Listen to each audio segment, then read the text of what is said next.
Hello guys, welcome to another video, and if you are new to this channel, kindly subscribe, watch till the end and learn more. Today we are going to talk about the benefits of having a raised chicken coop.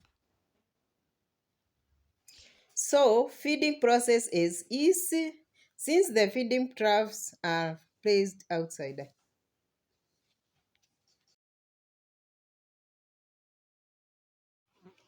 The other point is it reduces most of the diseases since the chicken droppings will fall down to the ground. So there will be no droppings contaminating the water and feeds.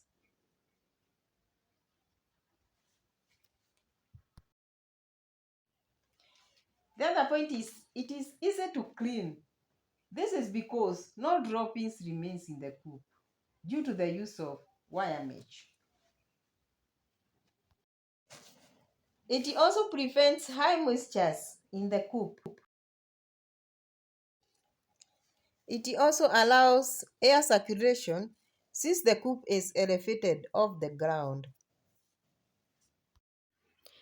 A raised coop is less vulnerable to small predators like snakes and rodents like rats and mice. I hope you've learned something from this video. Thank you so much for watching. Let's meet in the next video.